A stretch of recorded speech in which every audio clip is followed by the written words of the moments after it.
Okay, welcome back to the last lecture of Unit 4. This lecture is called the Memorial Impulse. But before we get there, I wanted to just take another couple of moments to just stare at excavation.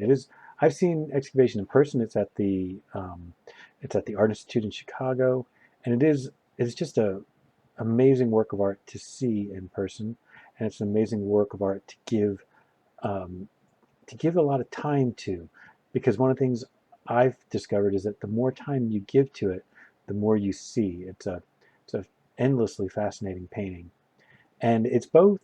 In the history of de Kooning's work, it's extremely important because it marked some significant changes.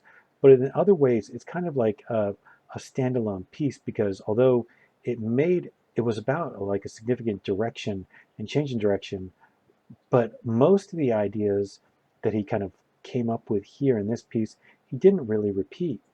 Um, it's so let's just, like I said before, hopefully at the end of that lecture when I asked you guys to look at it and just stare at it for a while, that many of you did do that.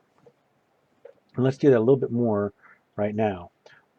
I think there are two main things to notice when you start to really look at it. One of them is the overall kind of circularness of it. There's almost kind of a fish-eyed lens quality to it, the sense of all the shapes getting bigger in the center and then pushing out. And then you look at the edges, the corners, and it's kind of like compressing towards the corners as if it's almost like we're looking at some sort of spherical world, right? In a rectangular format. And then the other aspect that happens is that your eye starts to notice little moments, little spots. I think the first thing our eye might gravitate towards are spots of color and then repetitions of similar color, right? Color and similar color. And that kind of leads our eye from place to place, as well as these moments of just different kinds of textures and mark making in little places. One thing um, that you may not know about excavation is that it's a painting in which literally excavating was kind of part of the process of the piece, in that he had worked on it multiple times and in kind of multiple layers. And then at a certain stage, he'd gotten so frustrated that he started to actually scrape the painting down. And it was in that stage where he was scraping down and getting to these previous layers that he started to come up with this newer idea of what this painting was supposed to look like. And so it's kind of, in a way, a personal self-excavation where he is archaeologically exploring his own past. And so some of these little moments that pop through are actual older layers that are coming back to the surface. So as I start looking at it, I start seeing things starting to line up in the center, and then these kind of arcs that kind of bring our eye down, and then places here on the side where, like in this section right there, and in that section right there, and they kind of start to form triangular structures, right, that way. And then I brings me back to the center. I just really start to pay attention to this almost architectural structure there. But the more your eye moves through it, the more you're going to find. So it's a fascinating piece. Okay, the memorial impulse. So this is yet another of my lectures, art impulse lectures, where I talk about a theme, but not so much a theme as in a content that people put into art, as it is an impulse, an idea that's kind of a starting point of why people make art. And this impulse, the memorial impulse, the impulse to make monuments, to make things that are going to last and that are going to speak to future people, future generations, I think it strongly ties in with the very first impulse, the existential impulse, which was the idea to say, I'm here, because there's there's not much difference between making a mark and saying I'm here and making a mark and saying I was here. It's just a kind of a slight change of your point of view to realize that you can make something that might last beyond you. And there's much here that, as I'm talking about memorial artwork, that I'm going to be somewhat critical of. Societies highlighting sometimes the wrong things, highlighting military victories over any other kinds of things, and political leaders over other things. But without that artwork, we might not have nearly as much artwork available to us, right? Because at certain points in history, people felt like it was necessary to make artwork that was going to last and really say, I was here and I won this battle or whatever. Because of that, that means that we have artwork that was built to last and therefore lasted till today. So, you know, there's a good and the bad. So one of the things I want to emphasize is that the impulse for making things monumental in scale and monumental in terms of lasting um, is something that we see in the past, but also something that we see today. Although, to be completely honest, this piece, although it looks like it's a monument forever, it actually was designed to be very temporary. Whereas this bronze sculpture here will probably last a long, long time.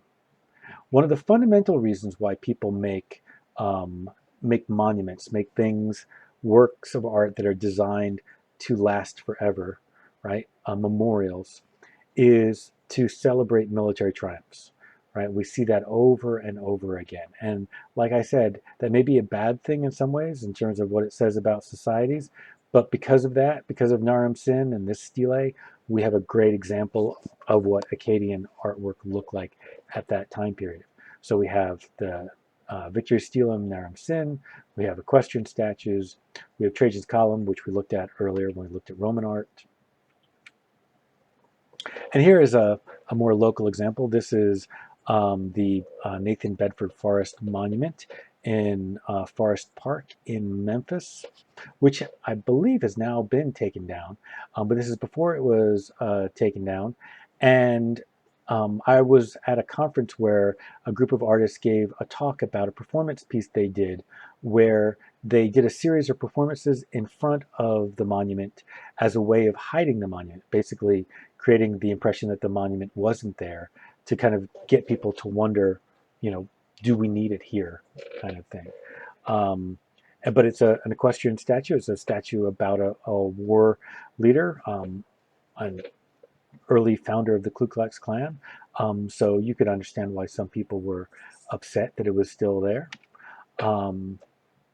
And other examples of military triumphalism would be triumphal arches, right? The Romans loved to make these kind of archways, these works of architecture that serve no real architectural purpose, except they did to a certain degree serve the purpose of creating entryways into cities, right?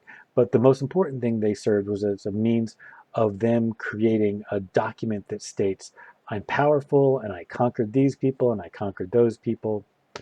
That got interpreted and reinterpreted in modern age. So like in Paris, France, there's the Arc de Triomphe, and it's not so much a celebration of any particular triumph, but of the idea, celebrating the idea of triumph itself.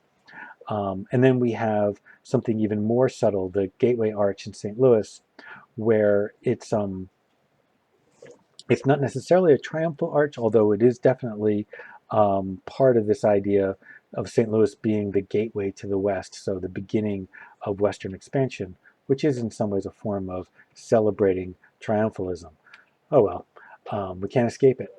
Another major reason why people made memorial, monumental works of art, things meant to last, would be grave markers, and that these types of grave markers, like this Luwian marker here, or this Anatolian Greek marker here, they are, that's my 1 minute mark.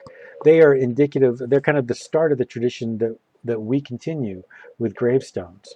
But some, like in Halicarnassus, right, the mausoleum was made to be a huge monument. You know, like this would have stood, I mean, not necessarily as tall as the Pyramid of Giza, but it would have stood really, it's a large work of art. It would have been impressive from miles away. All right, that's where we're going to end for right now. I'll get back to you in just a bit.